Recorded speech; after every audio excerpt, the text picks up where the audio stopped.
sobre sono e vigília. Qualquer coisa vocês podem falar, tá, gente? Se tiver alguma dúvida, alguma coisa, ou se, tipo, surgir dúvida depois quando vocês estudarem sozinhos. Enfim, vamos começar. Todo dia a gente acorda e dorme, né? E esse ciclo da gente acordar e dormir é chamado de ciclo circadiano. E durante a noite a gente vai conferir aí a atividade elétrica, e essa atividade elétrica a gente vai poder medir, a gente vai poder conferir por um exame chamado eletroencefalograma. E aí, como é que funciona esse exame? Os eletrodos a gente bota em partes específicas da superfície craniana e cada par de eletrodo vai medir a atividade elétrica de uma região específica do córtex cerebral. Então, assim, ele não vai medir. Deixa eu tirar aqui. Ele não vai medir só a atividade de um neurônio, mas de um grupo de neurônio que vai se encontrar próximo a ele. Então, assim, se os neurônios eles se despolarizarem em tempos diferentes, a somatória da atividade de todos eles vai gerar várias ondas de baixa amplitude. Mas, se os neurônios eles despolarizarem sincronizados, quase no mesmo instante, a somatória de todos eles vai gerar poucas ondas, mas de amplitude maior. Então, a gente pode ver que elas vão ser classificadas aí, né, em gama, beta, alfa, teta e delta. E quanto menor a frequência, menor a atividade mental. E aí, essa transição, ela não vai ocorrer entre atividade sincronizada e atividade não sincronizada, ela não vai ocorrer de uma hora para outra. Ela vai ser gradual e vai ser dividida em estágios, como a gente pode ver aí. E vão ser 4 primeiros estágios chamados sono não REM e um quinto estágio chamado sono REM. REM significa movimento rápido dos olhos, Rapid Eye Movement, né, como em inglês aí do Fisk. E aí, no movimento não REM, a gente vai dividir nessas 4 fases que eu vou explicar melhor para vocês aqui agora. Bem, na fase 1 vai ser o primeiro passo, né? Fora da vigília. E como a gente pode ver no traçado das ondas à esquerda, a atividade elétrica do cérebro ela vai mostrar uma baixa pressão, baixa tensão com pequenos picos. Então, assim, vai ser um sono superficial, que, tipo assim, você nem percebe que dormiu, sabe? Aí, na fase 2, vai começar a apresentar ondas teta de forma mais definida. Então, é nesse estágio que o tálamo ele vai assumir esse papel aí de porteiro, né? Ele vai criar filtros biológicos que vão garantir que, tipo assim, que estímulos externos irrelevantes não fragmentem esse descanso que foi estabelecido. Já na fase 3, a gente vai começar a transição para o momento mais restaurador do corpo, né? Que na fase 4 já vai entrar o sono profundo total. Mas enfim, aí na fase 3 vai ser marcada por essas ondas que vão começando a ficar mais lentas, mais grandes, mais coordenadas. Então, como eu falei no slide anterior, a gente consegue perceber que a frequência vai diminuindo e que a amplitude vai aumentando. Então, vai ficando mais sincronizado, de fato. E é isso. Aí a gente vai entrar na fase 4 e a gente vai ter ondas delta gigantes e lentas, né? E aí vai ser nesse momento que o corpo ele vai se reconstruir fisicamente. Inclusive tem uma questão dessa no estudo dirigido, se eu não me engano. Aí vai ser nesse momento que o corpo ele vai se reconstruir fisicamente, ele vai sintetizar proteína, vai recuperar tecidos e o cérebro ele vai reduzir a sua atividade metabólica para descansar, né? E aí vão ser essas 4 fases chamadas de sono não REM. Aí, passadas essas 4 fases, a gente vai entrar aí, como a gente pode ver, no sono REM. Ai, pera. No sono REM. E aí, o padrão das ondas, ela vai mudar drasticamente. Então, assim, o padrão das ondas, ela vai parecer muito com quando a gente está no estado de vigília, né?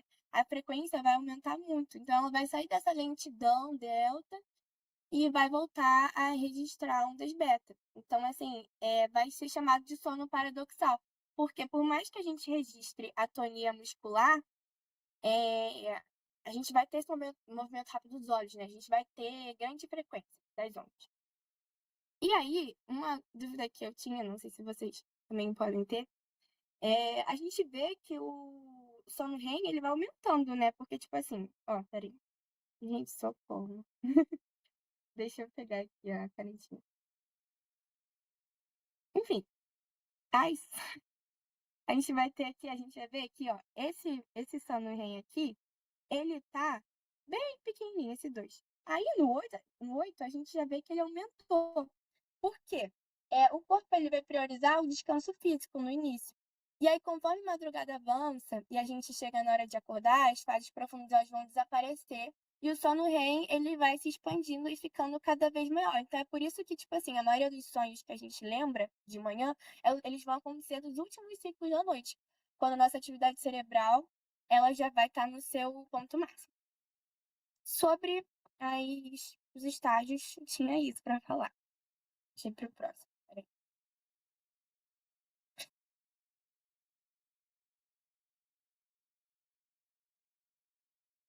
Você tá conseguindo ver a foto? Pra mim não tá aparecendo, não. Calma, eu vou dar um jeitinho aqui. Tá, rapaz. Gente, que loucura. Não sei o que aconteceu. E olha, tá aparecendo aqui embaixo. Você quer é, compartilhar, Zoe?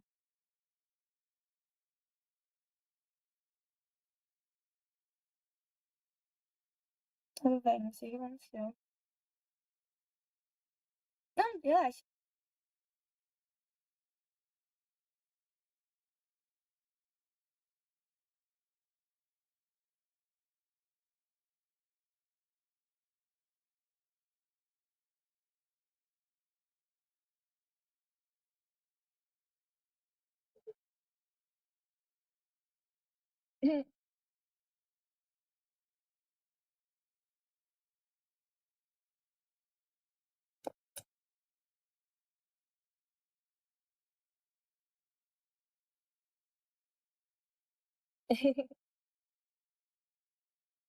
Gente,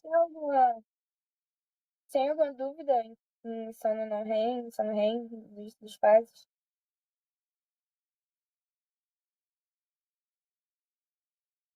Se tiver, pode me mandar depois no privado. Mas, de qualquer forma, assim, eu fiz uma revisão bem sucinta, porque o que cai mais é memória e aprendizagem mesmo.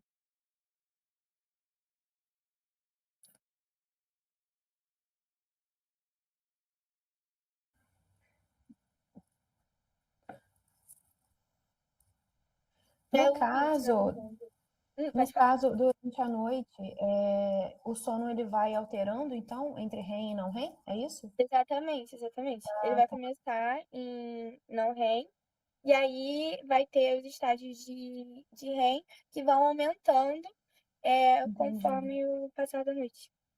Obrigada. Nada? Obrigada. Não, tá dando, obrigada. Você pode voltar por favor? Aham. Não, é outro. É isso aí. E aí, gente, a gente vai ter as diferenças entre sono não REM e REM. Isso caiu no estudo dirigido, caiu na vez que eu tive essa aula, essa prova. É bastante. E vamos lá. O sono não REM, sobre a atividade cerebral, como eu falei, no não REM vai ser sincronizado. Então, como a gente pôde ver lá nas outras ondas, vai ser com baixa frequência e grande amplitude. Já no sono REM, como essa atonia muscular mais desse cérebro que está totalmente ligado, vai ser desincronizado, vai ser muito parecido com o estado de vigília. Então, a atividade vai ser marcada aí por ondas rápidas. E aí, o movimento. Oi, pode falar.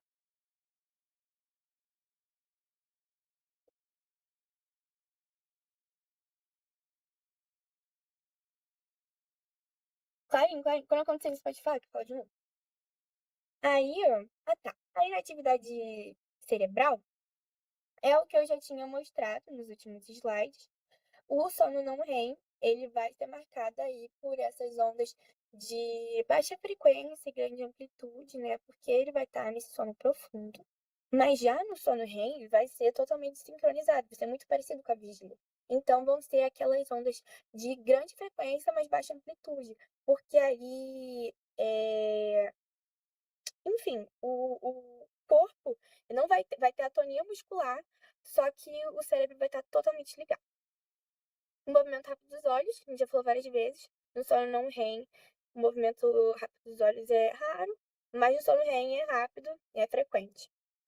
Em relação à uma atonia muscular, há uma inibição, né, no sono REM.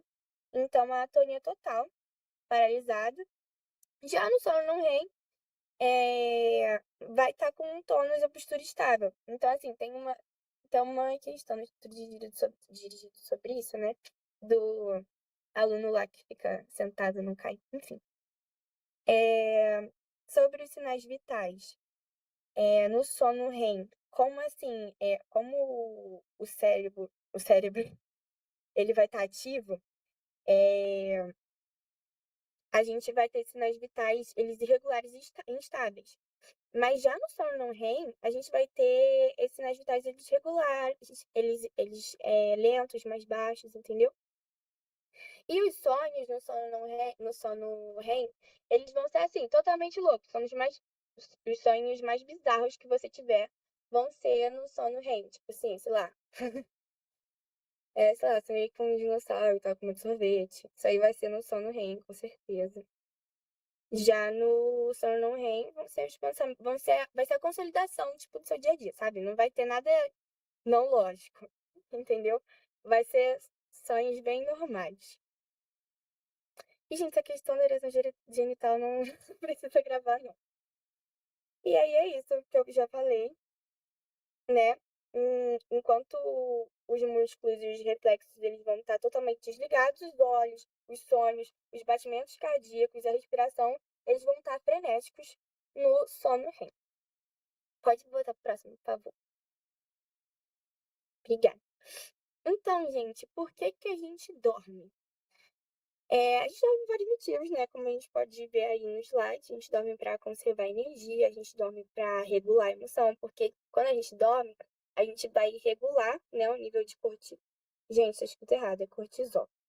Enfim, vai regular o nível de cortisol e também vai liberar o hormônio do GH, né? Então vai ser muito importante aí para a gente processar emoções e regular o nível do cortisol, GH. Também vai ser bom para esquiva de predadores. Não acho que a Santiago vai cobrar esse ponto, mas enfim, é bom de saber.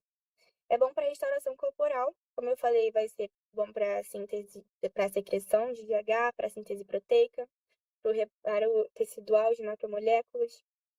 Essa questão da síntese proteica caiu também, se eu não me engano. Enfim. E, como a gente já sabe, é para consolidação de memórias, como a gente já viu no sono não REM, e plasticidade sináptica. E aí, todos os animais eles vão se adaptar para ter um período de sono, já que ele é tão importante. Os golfinhos, por exemplo, eles vão alternar entre um hemisfério e outro enquanto eles dormem, como a gente pode ver aí na foto. Aí é isso, gente. Pede pro próximo, por favor.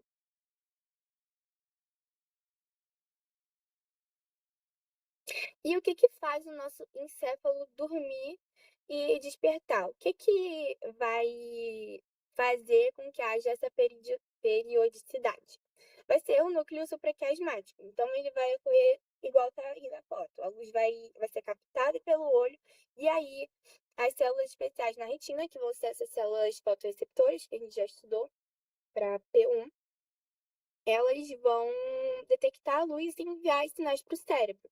Aí lá no hipotálamo, o núcleo supraquiasmático, ele vai receber essa informação luminosa e vai sincronizar o relógio biológico.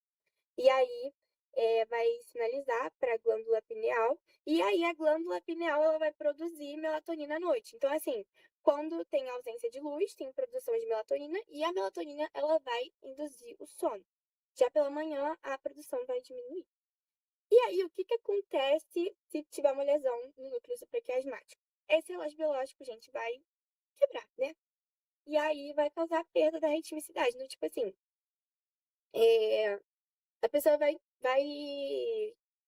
ter um quadro de insônia grave, vai ter um quadro de, tipo assim, a pessoa não vai dormir de noite, sabe? Vai dormir várias vezes ao dia.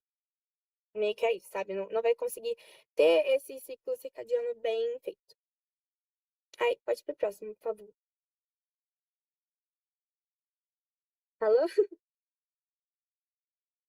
Obrigada.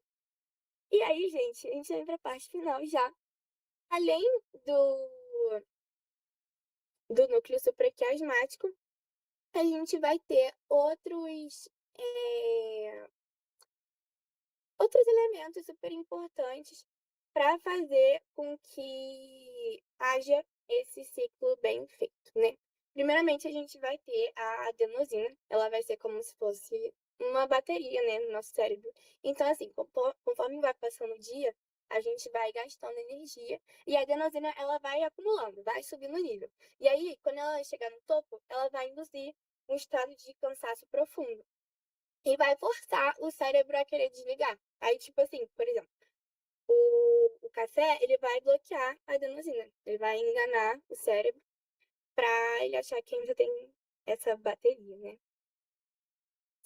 A gente também vai ter a histamina, que ao contrário da adenosina, a histamina ela vai querer manter a gente acordado. Então, assim, ela vai funcionar como um sistema de alarme, sabe?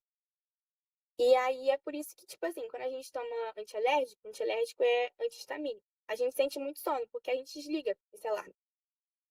E aí, se os neurônios que eles ajudam a estabilizar esse sistema de vigília, eles sofrem lesões, o paciente ele vai desenvolver narcolepsia. Então, ele vai perder o controle de despertar e vai cair no sono, tipo, do nada.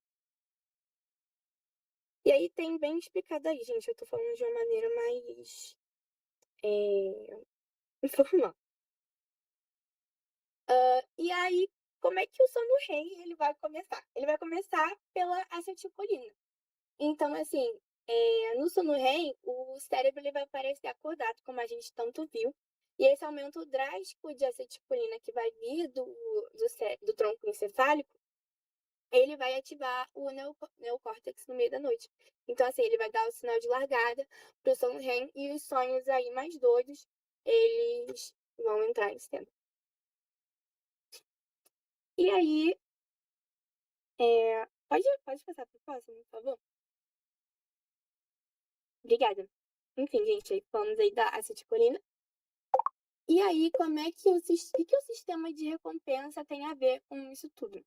Ele vai usar a dopamina, que além de dar prazer, né? Como ela é conhecida por dar prazer, ela vai estimular a vigília. Então, assim, se o nosso núcleo supraquiasmático, como a gente já viu, que era o nosso relógio biológico, ele vai dizer que é meia-noite, ele viu que é meia-noite, a sua adenosina ela vai estar explodindo de cansaço. Mas se você tá jogando videogame, se você tá, sei lá, mexendo no TikTok, vendo um vídeo que, nossa, você ama, o seu sistema de recompensa ele vai ativar e ele vai jogar tanta dopamina no seu cérebro que ela simplesmente vai esmagar esse sinal de sono que vai vir aí do núcleo supraquiasmático, como a gente já viu, e o cérebro vai ignorar, gente. O cérebro vai ignorar que ele precisa descansar, porque ele tá focado nesse prazer imediato que vai ser vindo aí desse ato da dopamina, né? E aí o problema é que, tipo assim, no dia seguinte, a falta de sono, ela vai deixar a gente irritado, impulsivo, e a gente vai buscar cada vez mais essas recompensas rápidas e vai gerar esse ciclo vicioso que a gente sabe bem, né? Enfim, gente, sobre sono e vigília, era isso, não tem mais o que falar. Eu peguei realmente o que cai. É bastante coisa nos slides que a gente bota no Classroom, mas eu peguei mais o que cai mesmo. E tentei explicar da melhor forma. Se tiverem alguma dúvida,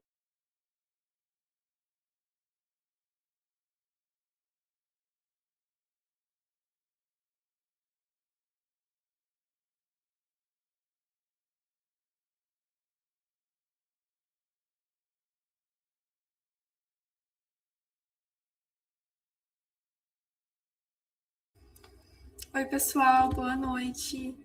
Acho que tá tudo certo, né? Mas se alguém tiver alguma dúvida, manda aí no chat. Porque se não, é isso, como o Zoe falou.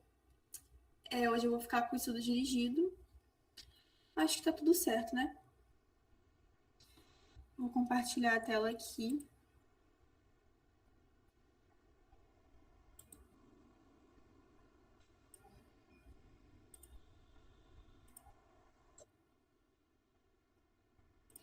Ai, se você quiser compartilhar, eu agradeço. Vai facilitar aqui pra mim. Então tá.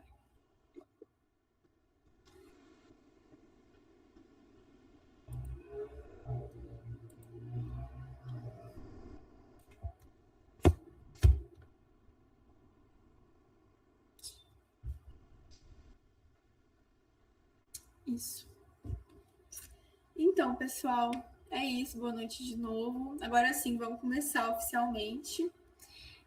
Eu vou ir falando as coisas, vou explicando, mas a qualquer momento vocês podem me interromper, podem perguntar, abrir o microfone, mandar no chat. Enfim, fiquem à vontade. Então, vamos começar. Pode passar, Zoe. Parte A. Estabeleça a melhor correspondência entre os termos das duas colunas. E aí eu coloquei aí a tabela, né, o gabarito visual mesmo, para vocês olharem depois, mas também coloquei a explicação de cada um. Então, pode passar, Zoe, por favor. Então, tá, número 1. O AMPAR, não sei como vocês pronunciam, a gente vai relacionar com canal não permeável a Ca++, o cálcio, né? Por quê? Eles permitem a entrada de sódio e potássio, mas não do cálcio. O cálcio vai ficar com NMDA, que, se eu não me engano, já é o próximo. Pode passar. É isso. Então, o AMPA não é permeável a cálcio, quem é o NMDA. Pode passar. Amígdala. Sua lesão prejudica a formação de memórias emocionais. Gente, é a amígdala que vai carregar essa emoção das memórias. É ela que vai dar a emoção. Então, quando a gente tem uma lesão na amígdala, a pessoa ela vai lembrar, vai ter suas memórias, só que sem o tom emocional, sabe? Porque isso é a amígdala que fica responsável. Então, sim, é isso. Estriado. Sua lesão afeta a formação de hábitos. Gente, essa parte não tem muito o que explicar, né? É isso, ele está associado à aprendizagem de hábitos e automaticidade, digamos assim. Cerebelo. Sua lesão pode eliminar o reflexo aprendido de piscar. Sim, porque ele está ligado à aprendizagem motora. Então, uma lesão no cerebelo vai afetar o seu reflexo de piscar. Hipocampo. Sua lesão prejudica a formação de memórias declarativas. Gente, ele é o principal nisso, na formação das memórias declarativas. Então, sim, uma lesão no hipocampo vai prejudicar a formação das suas memórias. Óxido nítrico, mensageiro retrógrado. Gente, ele vai atuar como mensageiro retrógrado, porque ele vai do neurônio pós-sináptico para o pré, e aí lá ele vai atuar para liberar mais neurotransmissor e fortalecer a sinapse. Por isso que ele é considerado mensageiro retrógrado, porque ele volta também. É isso, pode passar. Consolidação de memórias. Processo que depende de síntese proteica. Gente, sim. Inclusive tem uma questão dessa no VOF. A consolidação de uma memória. Então, memória de longo prazo vai depender da síntese proteica. Para ela se tornar, como está escrito aí, né? Para ela se tornar estável, para ela durar, ela vai ocorrer a síntese de proteínas, diferente da memória de curto prazo, que aí não vai precisar. Estamina. Níveis aumentados promovem vigília. Como a Júlia acabou de falar, né? Ela está associada ao estado de alerta, Por isso que quando a gente toma anti-histamínicos, né, antialérgicos, a gente fica derrubado, porque vai reduzir a ação da histamina. E a histamina é responsável por manter a gente alerta, manter acordado. Sensibilização, tipo de aprendizagem não associativa.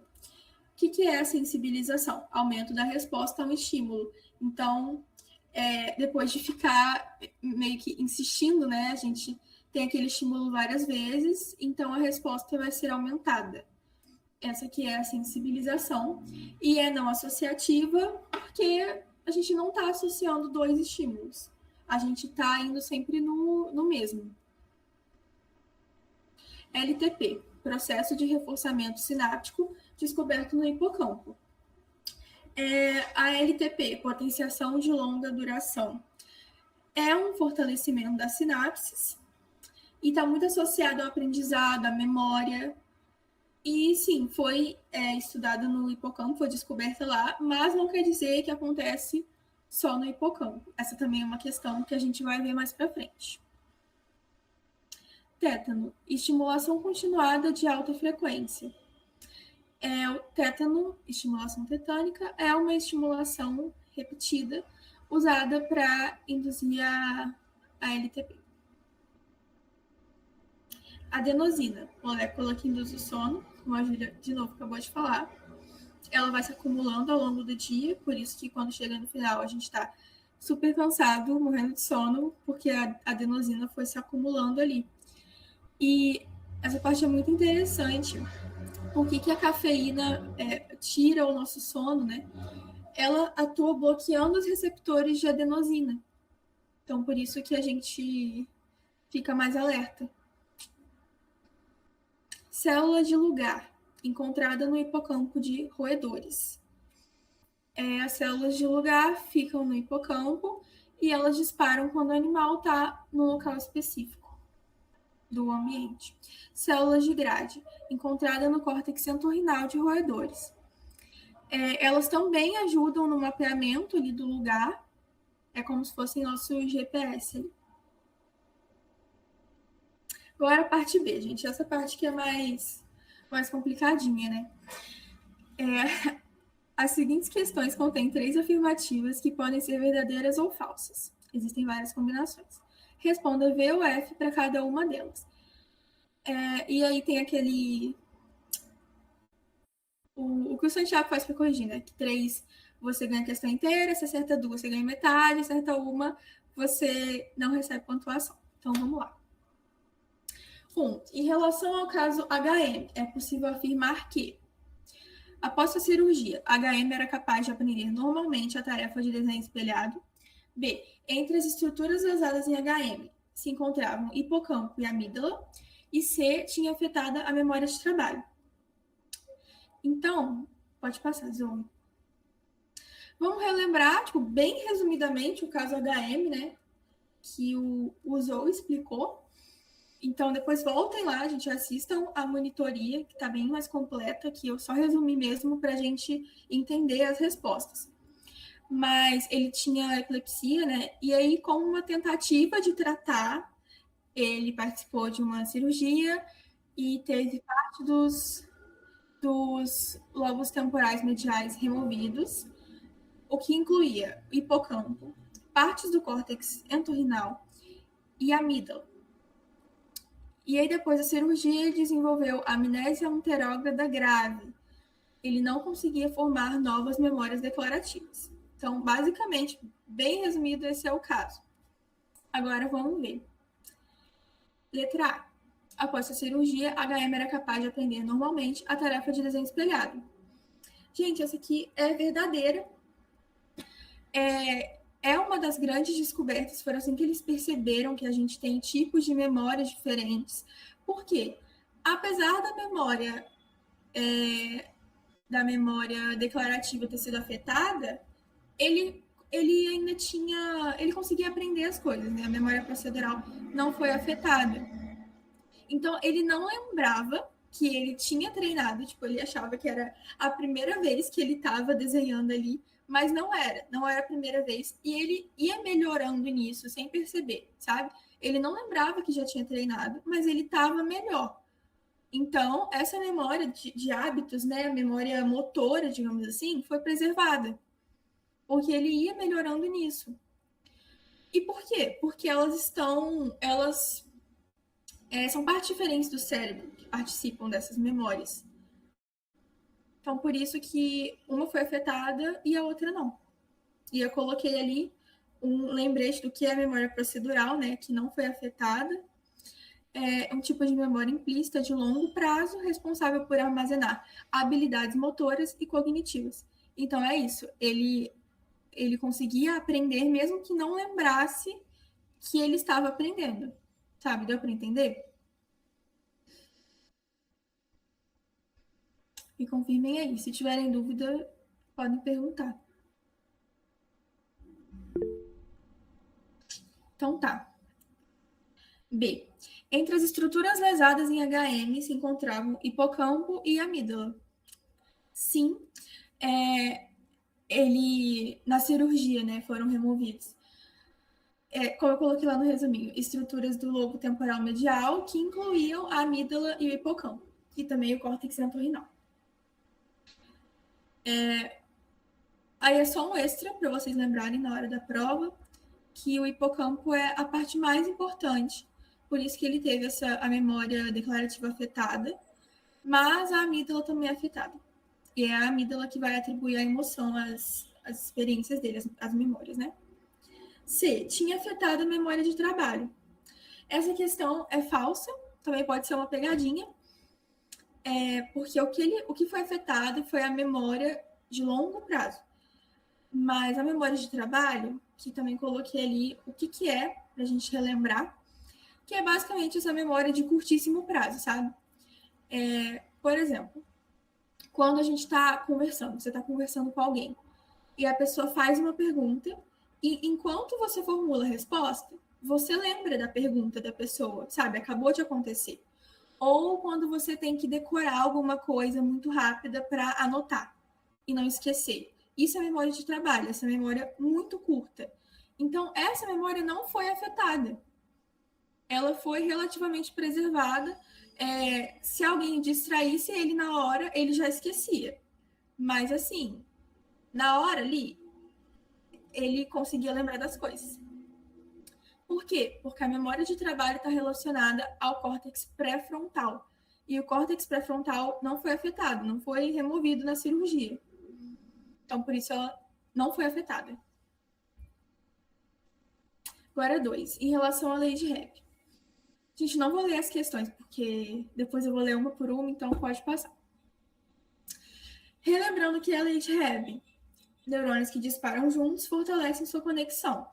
Se o neurônio A ativa repetidamente o neurônio B, a conexão sináptica se fortalece. É a base da plasticidade neural, LTP e memória. Ou seja, uso repetido, conexão fortalecida. Ela é a base do aprendizado, basicamente, porque da criação de hábitos também, porque os neurônios... É literalmente essa frase que resume. Neurônios que disparam juntos fortalecem sua conexão. Então, vamos lá. Para letra A. Se cumprem mamíferos, mas não em vertebrados inferiores. Isso é falso. Não é exclusivo em mamíferos, na verdade. Ela é encontrada em várias espécies. E é basicamente isso. Falando assim, lei de Hebb parece uma coisa super longe, né? Super complexa. É complexo, mas é basicamente a nossa capacidade de aprender, sabe? E não é só a gente que aprende, não são só os mamíferos. Então, também inclui peixes, anfíbios, aves, répteis. Não é só mamíferos. Pode passar. Letra B. Se cumpre para a formação de memórias explícitas, mas não implícitas. É falso também, como eu tinha falado, ela também participa da formação de hábitos. Hábitos não são memórias explícitas. Então, não, ela, na verdade, participa de tudo, assim, em vários sistemas de memória diferentes. A A Plícia apresenta aprendizagem associativa, mas essa difere da descrita no hipocampo porque não segue a lei de Hebb. A Plícia apresenta aprendizagem associativa e não associativa. Então, são as duas. E, assim, segue sim a lei de Hebb, porque a ativação conjunta vai fortalecer as conexões. O que acontece é que o mecanismo ali das moléculas não é exatamente igual ao nosso, por exemplo, mas o princípio básico é sim, é seguido sim. Por isso que é falso.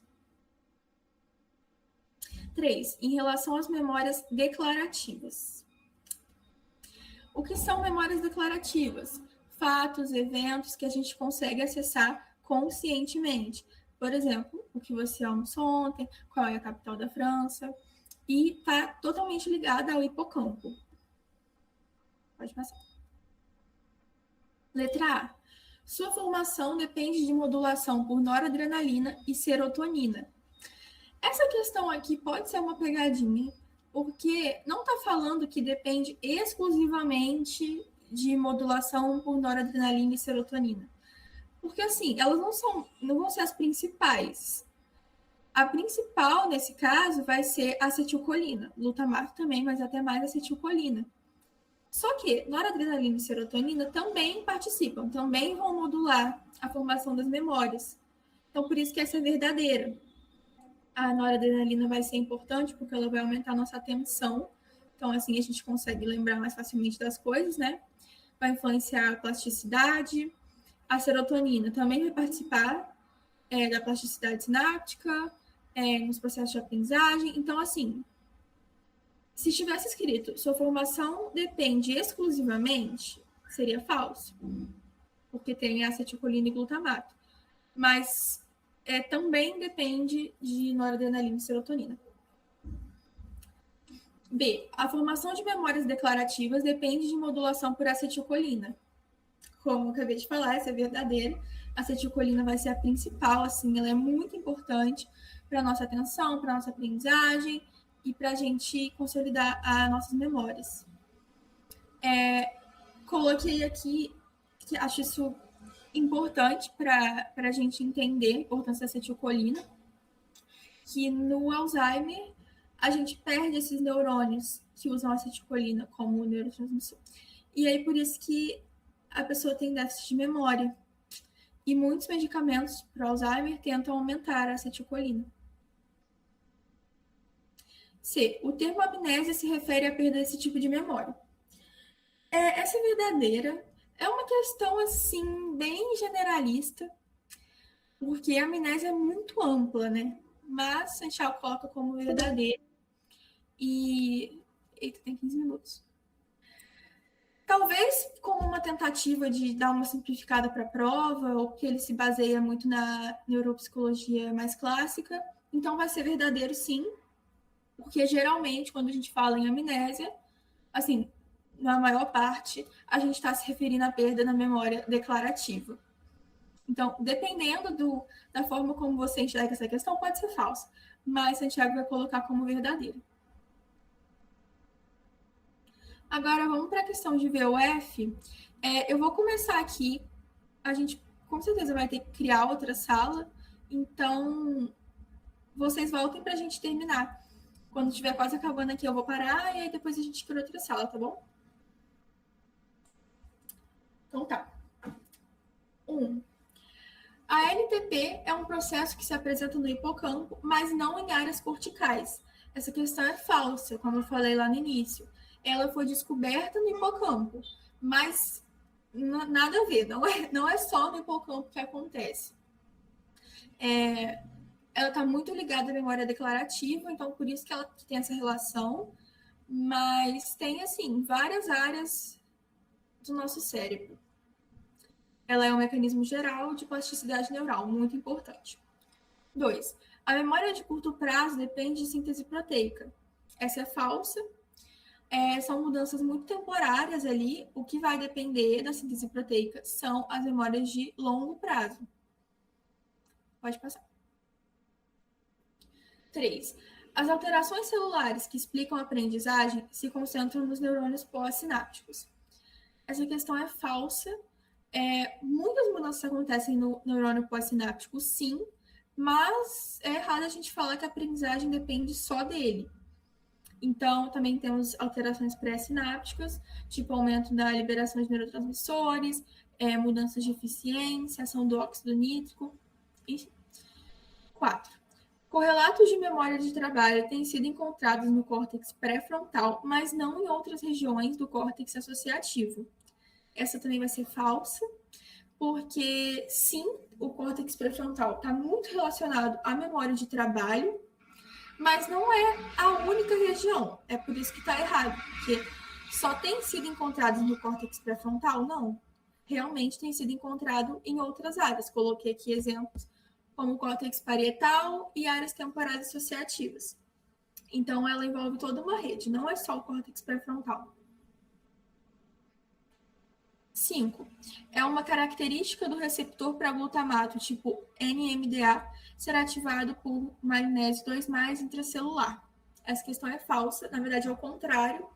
Ele vai bloquear o canal quando o neurônio está em repouso. 6. Em aplísia foram mostrados mecanismos de aprendizagem não associativa e também de aprendizagem associativa. Essa aqui é verdadeira, então, tipos de aprendizagem não associativa foram encontradas naqueles experimentos, né? Habituação e sensibilização, mas associativa também, pelo condicionamento clássico. 7. Evidências sugerem que no hipocampo são formados mapas espaciais. Essa é verdadeira. O hipocampo vai ter um papel muito importante na representação espacial do ambiente. É como se a gente formasse mapas dos nossos cérebros, principalmente por causa das células de lugar que vão disparar quando o animal está em posições específicas e o animal incluindo a gente também. Então, sim, hipocampo é muito importante para esses mapas. 8. Informações guardadas como memória implícita não podem ser armazenadas como memória explícita. Informações guardadas na memória de trabalho não podem ser consolidadas em memórias declarativas. Gente, isso aqui é muito falso, não tem nada a ver. Uma informação pode começar como uma memória de trabalho e depois ser consolidada em memória declarativa.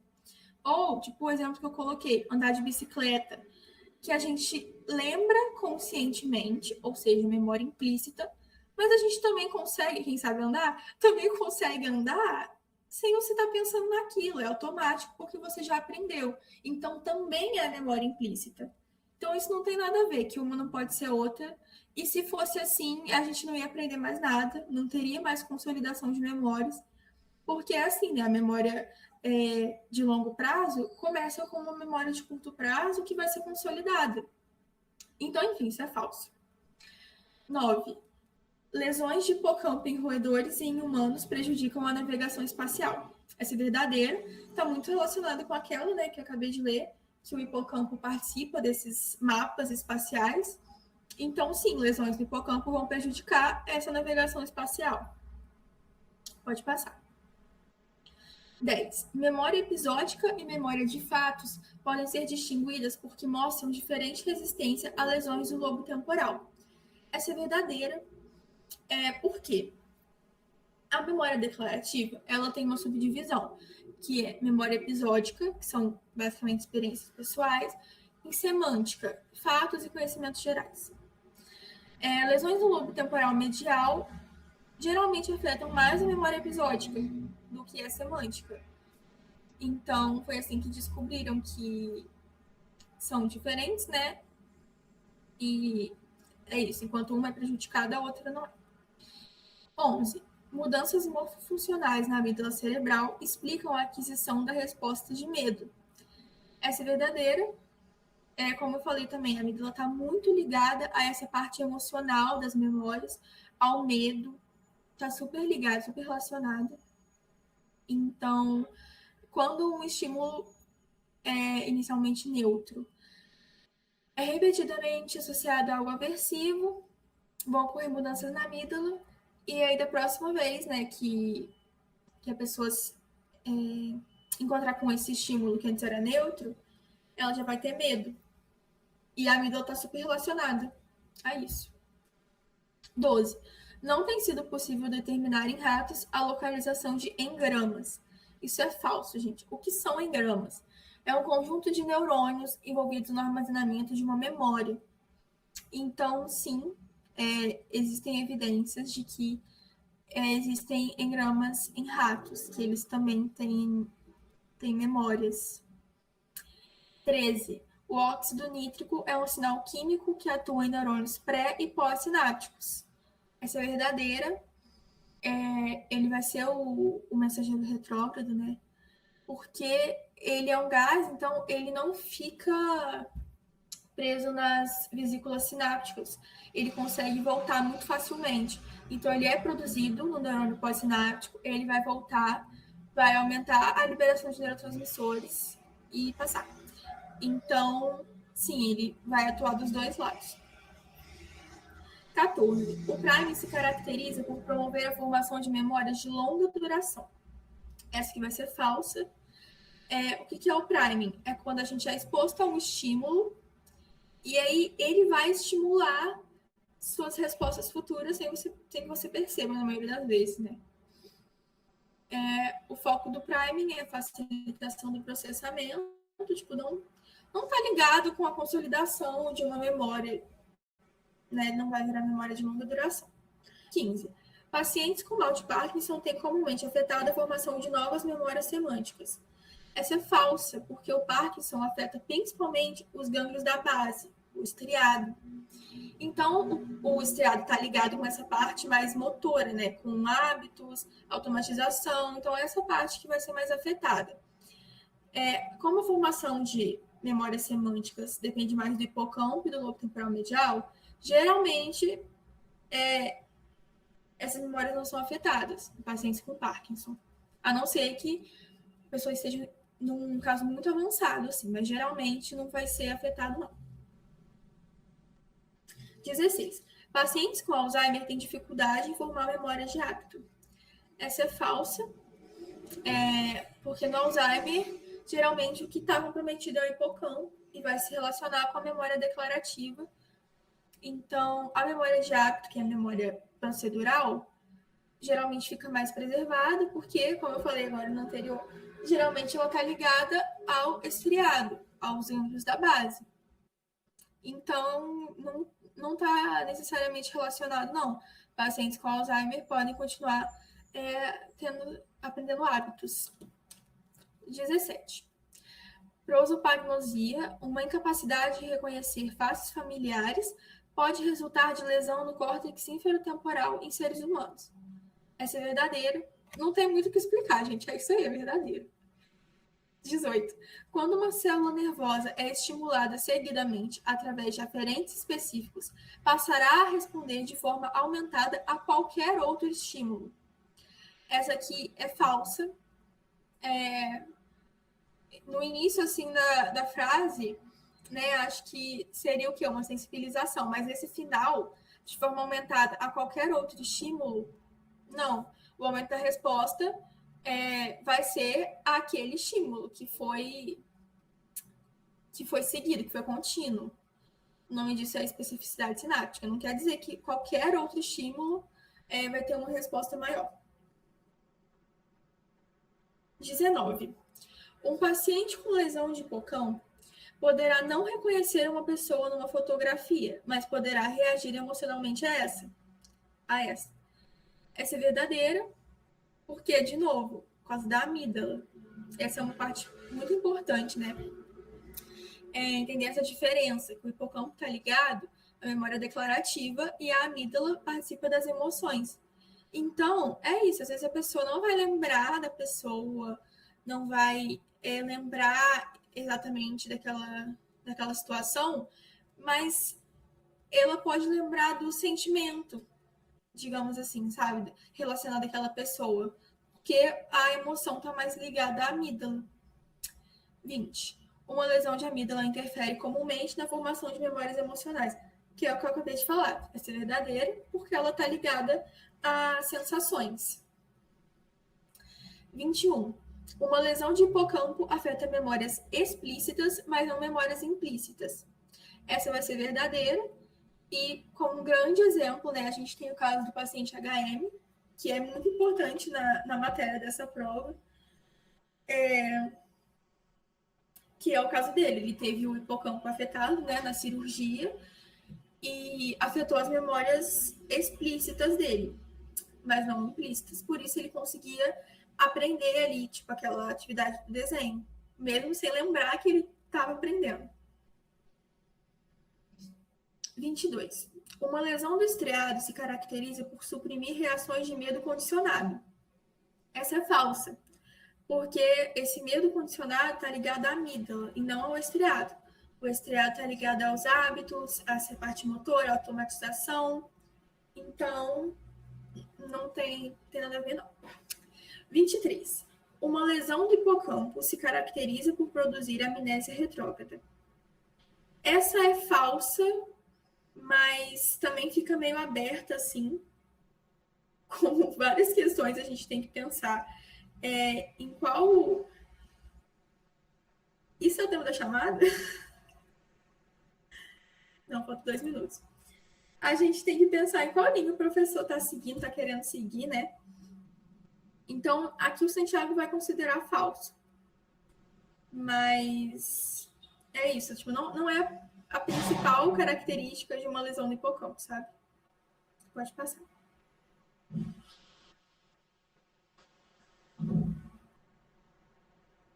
24.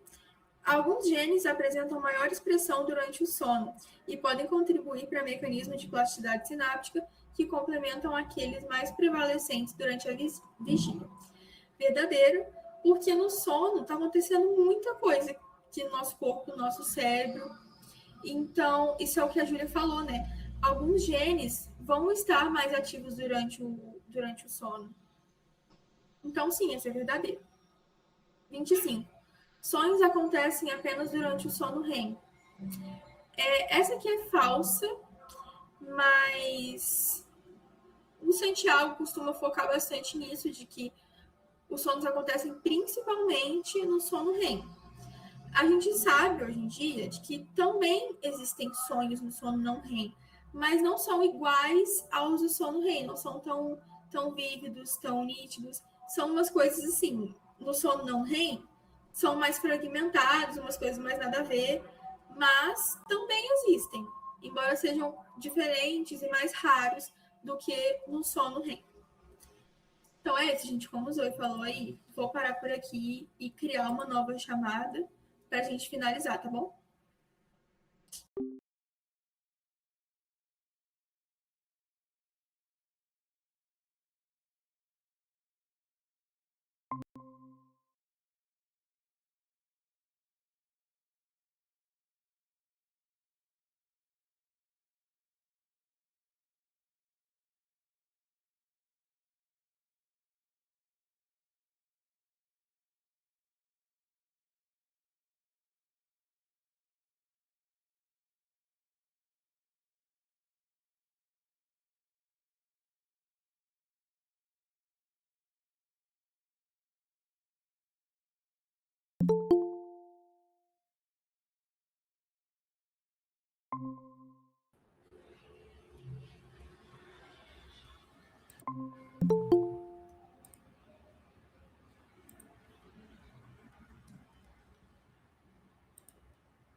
Zoe, tá gravando ainda? Tá direitinho aí? Se tiver, eu já vou continuar. Então tá. Pode passar. 26. Genes específicos que controlam o ciclo sono e vigília em invertebrados são também encontrados em vertebrados. Essa aqui é verdadeira. E também não tem muito o que explicar, mas não são encontradas só em invertebrados ou só em mamíferos. Muitos mecanismos desse tipo do nosso sono são conservados evolutivamente. Nossa, gente, desculpa a barulheira aí, não tá difícil. 27. Durante o sono REM, mas não durante o sono não REM, neurônios descendentes promovem inibição de neurônios motores. Essa aqui vai ser verdadeira, porque durante o sono REM que vai acontecer a atonia muscular, que os nossos músculos ficam meio que paralisados, sabe, enquanto a gente está dormindo. Provavelmente para impedir que a gente realmente faça ali os movimentos do nosso sono, então, nosso sonho. Então a gente está sonhando que está correndo, sabe? Para a gente não levantar e realmente sair correndo. Ou, tipo, quando tá caindo de algum lugar, imagina, se a gente não ficasse parado. Enfim, isso acontece no sono REM. No sono não REM, isso não acontece. 28. Existem evidências de que humanos podem apresentar diferentes estados de sono e vigília em seus dois hemisférios cerebrais. Essa questão é falsa. Isso acontece em alguns animais, mas geralmente o sono REM e não REM estão acontecendo de forma integrada, o cérebro todo trabalhando, tipo, não é tipo, metade trabalha e outra não, e depois troca. Não, geralmente tá tudo integrado.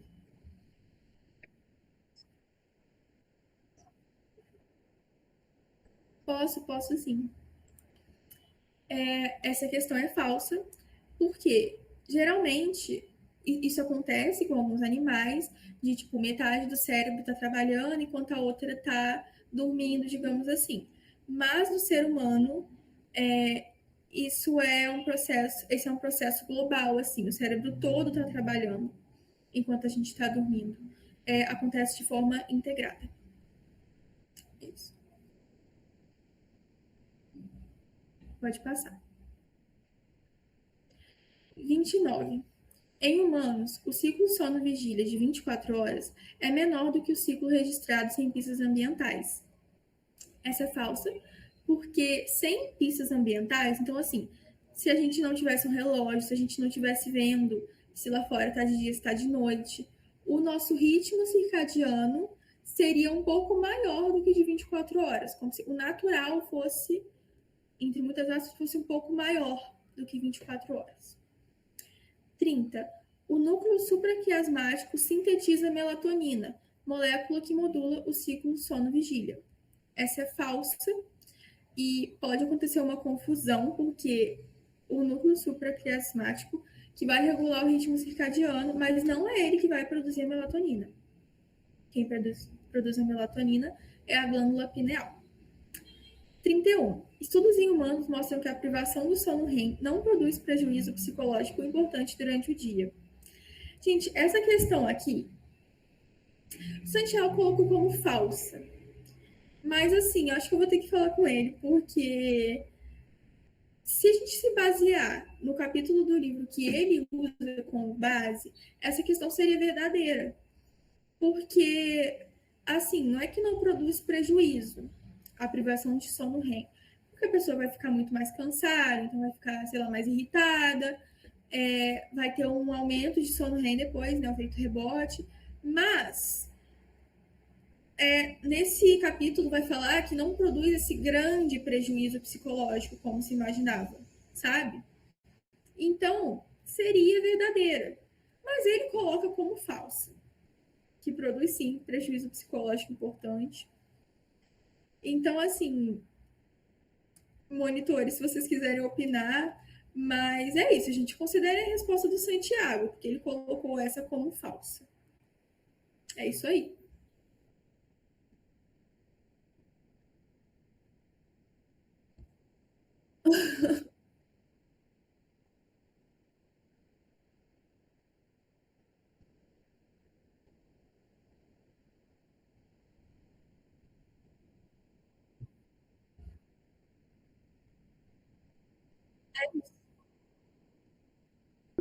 Sim, pode passar.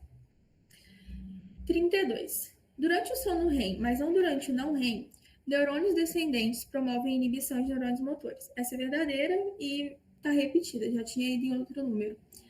33.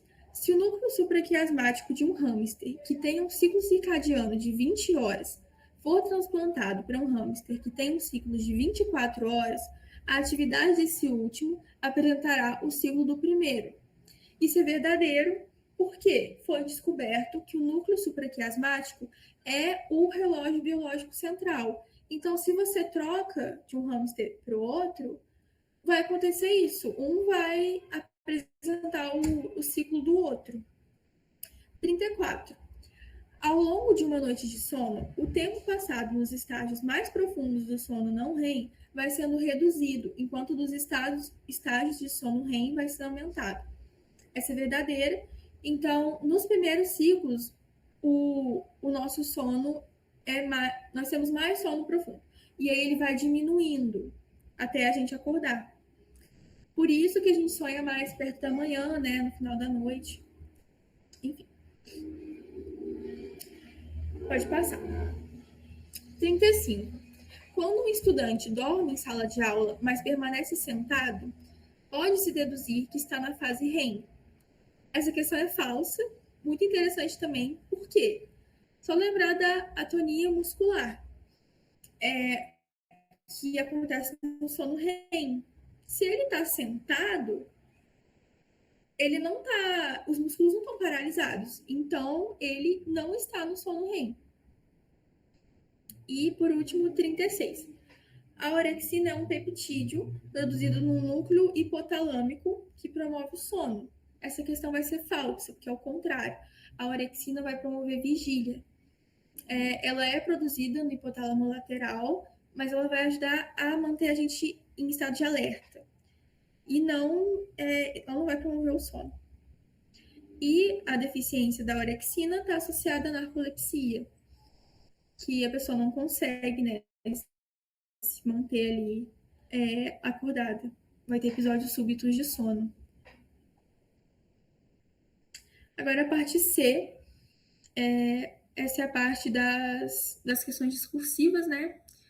Então, vamos lá. O chamado receptor tipo NMDA é de particular importância na fisiologia neuronal. Explique por que em termos de processos intra- e intercelulares. Qual a sua relação com a lei de Hebb? Gente, essa aqui é como se tivesse 3 perguntas numa só, né? Por isso que essa resposta é enorme. Eu quis colocar bem completinho, tá respondendo cada parte ali. Não se desesperem, tá? É só para ficar bem explicado mesmo, para vocês entenderem cada ponto. Então, eu vou ler aqui, mas já tá tudo bem explicadinho. Se vai ter questão discursiva, sempre é um mistério, né? Eu acho que, assim, é isso. Tem que ver pelo que ele fala em sala. Não é regra. Tipo, na nossa turma ele já colocou, mas não é sempre que tem, não. Mas se ele falou que não vai ter, então é isso aí, gente. Mas é bom a gente estudar por essas questões de estudo dirigido para relembrar mesmo, para saber como é que estão esses temas, porque não deve cair numa questão discursiva, mas pode ter uma questão de VOF envolvendo isso aqui. Então também é importante. Mas é isso, não se preocupem, não se desesperem com essa parte. Eu vou ler aqui, mas é isso. O receptor do tipo NMDA é um subtipo de receptor para glutamato que possui grande importância na fisiologia neuronal, especialmente nos processos de aprendizagem e memória, por estar relacionado à plasticidade sináptica. Sua ativação depende de 2 eventos simultâneos: a liberação de glutamato pelo neurônio pré-sináptico e a despolarização do neurônio pós-sináptico. Em repouso, o canal encontra-se bloqueado por íons magnésio, sendo desbloqueado apenas quando ocorre despolarização suficiente da membrana. Após sua ativação, o receptor permite a entrada de íons cálcio no neurônio pós-sináptico. Intracelularmente, esse cálcio atua como segundo mensageiro, desencadeando processos que fortalecem a sinapse, como ativação de enzimas, aumento da eficiência sináptica e, em alguns casos, síntese proteica e alterações estruturais mais duradouras. Intercelularmente, a ativação do NMDA contribui para o fortalecimento da comunicação entre neurônios, podendo envolver mensageiros retrógrados, como o óxido nítrico, que aumentam a liberação de neurotransmissores pelo neurônio pré-sináptico. Esse processo está relacionado à potenciação de longa duração, LTP, importante para a formação de memórias. O receptor NMDA relaciona-se diretamente à lei de Hebb, segundo a qual conexões entre neurônios que são ativados simultaneamente tornam-se mais fortes. Isso ocorre porque o receptor só é ativado quando há atividade coordenada entre o neurônio pré- e pós-sináptico, funcionando como um mecanismo biológico para o fortalecimento das conexões envolvidas na aprendizagem e memória. Pode passar. Calma aí, gente.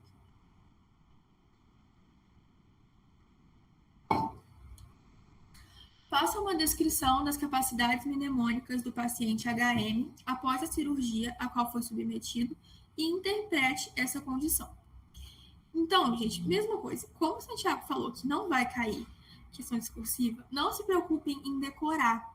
Mas, assim, essa parte é muito importante, essa parte do paciente HM. Então, vai cair ou em VUF ou naquela que ele coloca 3 alternativas, né? 3 afirmações. Então, vai cair de alguma forma. É muito importante vocês entenderem mesmo. Mas não se preocupem em decorar a resposta, sabe? Isso aqui tá aqui só para ajudar vocês. Vou ler de novo. Após a cirurgia a qual foi submetido para tratamento de epilepsia grave, o paciente HM apresentou uma importante alteração em suas capacidades mnemônicas. A remoção bilateral de estruturas do lobo temporal medial, incluindo grande parte do hipocampo, produziu uma severa amnésia anterógrada, caracterizada pela incapacidade de formar novas memórias declarativas de longa duração. Dessa forma, HM não conseguia recordar fatos recentes ou eventos ocorridos após a cirurgia, embora fosse capaz de manter informações temporariamente na memória de curto prazo, desde que não houvesse distrações. Além disso, parte de suas memórias antigas permaneceu preservada, especialmente aquelas formadas antes da cirurgia, embora algumas lembranças mais próximas do período operatório tenham sido prejudicadas. Apesar do comprometimento importante da memória declarativa, a HM mantinha preservada a capacidade de adquirir certos tipos de aprendizagem implícita, como habilidades motoras e hábitos. Um exemplo clássico disso foi sua melhora progressiva em tarefas de desenho em espelho, mesmo sem lembrar conscientemente de já tê-las realizado anteriormente. Essa condição permitiu interpretar que a memória não é um sistema único, mas composta por diferentes tipos de sistemas neurais. O caso de HM demonstrou que o hipocampo é essencial para a formação de novas memórias declarativas, mas não para a memória de trabalho e nem para formas implícitas de aprendizagem, que depende de outras estruturas cerebrais, como os gânglios da base e o cerebelo. 3. Compare as características fisiológicas das fases REM e não REM. Pode passar. O sono pode ser dividido em duas fases principais, sono REM e sono não REM, que apresentam diferenças importantes em suas características fisiológicas. O sono não REM é dividido em estágios progressivos, indo do sono leve ao sono profundo. Nessa fase, observa-se redução gradual da atividade cerebral, diminuição da frequência cardíaca, da pressão arterial, da frequência respiratória e do metabolismo corporal. O tônus muscular permanece relativamente preservado, embora reduzido, e os movimentos oculares são ausentes ou lentos. Além disso, o sono não REM, especialmente em seus estágios mais profundos, está associado ao repouso físico e à recuperação do organismo. Já o sono REM caracteriza-se por intensa atividade cerebral, semelhante à observada durante a vigília. Nessa fase, ocorrem movimentos rápidos dos olhos, aumento da atividade cortical e maior variabilidade fisiológica, como alterações na frequência cardíaca e respiratória. Apesar da elevada atividade encefálica, há uma importante característica fisiológica, a atonia muscular, isso é, uma inibição dos neurônios motores que reduz drasticamente a movimentação do corpo, evitando que os sonhos sejam executados fisicamente. Outra diferença importante é que os sonhos mais vívidos e elaborados ocorrem predominantemente durante o sono REM, enquanto o sono não REM costuma estar associado a experiências mentais menos intensas. Ao longo da noite, os períodos de sono profundo não REM tendem a diminuir, enquanto os episódios de sono REM tornam-se progressivamente mais longos. Pode passar. Acho que essa é a última, né? que funções pode atribuir ao sono, justifique. O sono exerce diversas funções importantes para o organismo, sendo considerado essencial para a manutenção do funcionamento cerebral e corporal. Entre as principais funções atribuídas ao sono estão a conservação de energia, a restauração fisiológica do organismo e a consolidação da memória e da aprendizagem. Uma das hipóteses é a de que o sono contribui para a recuperação metabólica e energética do cérebro e corpo. Durante o sono, especialmente no sono não REM, ocorre redução da atividade metabólica, da frequência cardíaca e da temperatura corporal, favorecendo processos de restauração fisiológica. Outra função importante do sono está relacionada à plasticidade neural e à memória. Estudos mostram que o sono favorece a consolidação de informações aprendidas durante a vigília, fortalecendo conexões sinápticas relevantes e reorganizando memórias. Além disso, há evidências de que determinados genes relacionados à plasticidade neural apresentam maior expressão durante o sono, contribuindo para processos de aprendizagem. O sono também parece exercer papel importante na regulação emocional e no funcionamento cognitivo. A privação do sono está associada à redução da atenção, pior desempenho cognitivo, irritabilidade e prejuízo no processamento emocional, indicando que dormir adequadamente é essencial para o equilíbrio mental. Acho que essa era a última, né? Acho que sim. Pessoal, vocês têm alguma dúvida? Alguma questão específica que vocês querem que eu volte, que eu explique de novo?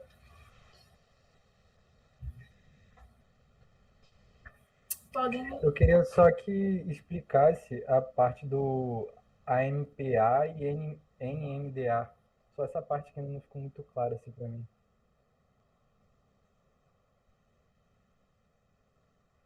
Isso, é sobre o processo, sabe? Eu não entendi ainda muito bem o processo.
Tá show, Zoe. Obrigado.